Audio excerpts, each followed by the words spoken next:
Hello നമസ്കാരം, ഞാൻ തിരിച്ചു വന്നിരിക്കുകയാണ് ഒരു മാസീവ് റിവ്യൂവുമായി. മലയാളം മൂവി ഹിസ്റ്ററിയിലെ തന്നെ ഒരു EPIC reunion. Mammootty plus Mohanlal ഒരേ സ്ക്രീനിൽ 13 വർഷങ്ങൾക്ക് ശേഷം 2 ലെജൻഡ്സ് ഒന്നിക്കുന്ന ഒരു സിനിമയാണ് ഇപ്പോൾ റിലീസ് ചെയ്തിരിക്കുന്ന പാട്രിയോട്ട്. ഹൈപ്പ് മാസീവ് ആണ്, എക്സ്പെക്ടേഷൻ സ്കൈ ഹൈ ആണ്. പക്ഷേ ഒരു ക്വസ്റ്റ്യൻ ഉണ്ട്, ഈ മൂവി റിയൽ ബ്ലോക്ക് ബസ്റ്റർ ആണോ അതോ ഹൈപ്പ് മാത്രമേ ഉള്ളൂ? ഞാൻ ഇന്ന് നിങ്ങളോട് ഹോണസ്റ്റ് ആയിട്ട് പറയും. No bias, no fan boy talk. ആദ്യമായിട്ട് നമുക്ക് മൂവി ഓവർവ്യൂ നോക്കാം. പാട്രിയോട്ട് ഒരു big budget spy action thriller മൂവിയാണ്. ഇത് ഡയറക്ട് ചെയ്തിരിക്കുന്നത് മഹേഷ് നാരായണനാണ്. Yes, Take Off and Malik fame. Casting too good ആണ്. Mammootty as a doctor Daniel James, Mohanlal as a colonel Rahim Naik, Fahadh Faasil എപ്പോഴത്തെയും പോലെ sharp and unpredictable, Nayanthara strong support റോളിലുണ്ട്. പിന്നെ കുഞ്ചാക്കോ ബോബൻ, രേവതി, ദർശന എന്നിവരെല്ലാം ഡെപ്ത് ആഡ് ചെയ്യുന്നു. സ്റ്റോറി സിമ്പിൾ ആയി പറഞ്ഞു കഴിഞ്ഞാൽ ഒരു സർവൈലൻസ് കോൺസ്പിറസി,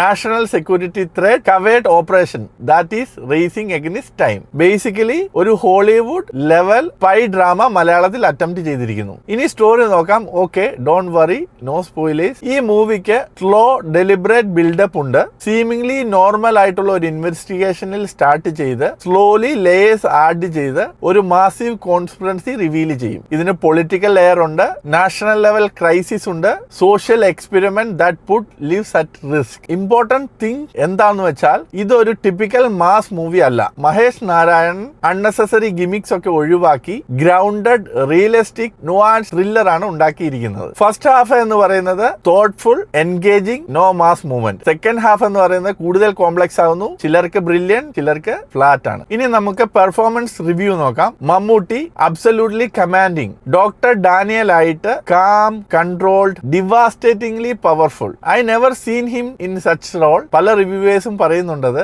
അടുത്തത് Mohanlal. He is actually a bomb. നമുക്ക് ഇനീഷ്യലി സ്ക്രീൻ ടൈം ലിമിറ്റഡ് ആയിട്ട് തോന്നും, പക്ഷേ നായിക്കായിട്ട് അദ്ദേഹം സ്ക്രീനിൽ എത്തുമ്പോൾ സ്ക്രീൻ വിൽ എക്സ്പ്ലോഡ്. നമ്മൾ ഓഡിയൻസിന് ഫീൽ ആകുന്നത് മമ്മൂട്ടി ലീഡ്, മോഹൻലാൽ എലിവേറ്റ്സ് എന്നാണ്. പിന്നെ ഉള്ളത് ഫഹദ് ഫാസിൽ. എപ്പോഴത്തെയും പോലെ ഷാർപ്പാണ്, അൺപ്രഡിക്റ്റബിൾ ആയിട്ട് ചെയ്തിട്ടുണ്ട്. നയൻതാര ഡീസന്റ്, വെൽ പ്ലേസ്ഡ് ആണ്. കുഞ്ചാക്കോ ബോബൻ സർപ്രൈസ് ആണ്, ഡെപ്ത് ആഡ് ചെയ്യുന്ന റോളാണ്. പിന്നെ രേവതി, ദർശന സ്ട്രോങ് സപ്പോർട്ട് റോളിൽ നല്ല രീതിയിൽ പെർഫോം ചെയ്തിട്ടുണ്ട്. ഇത്രയും വലിയ കാസ്റ്റ് എല്ലാവരും ഒന്നിച്ച് സ്ക്രീനിൽ വരുമ്പോൾ എന്താണ് സംഭവിക്കുന്നത്? All together cinema is A magic. ഇനി നമുക്ക് ഡയറക്ഷൻ ആൻഡ് മേക്കിംഗ് നോക്കാം. മഹേഷ് നാരായൺ അദ്ദേഹം ഒരു ഓഥ ആണ്.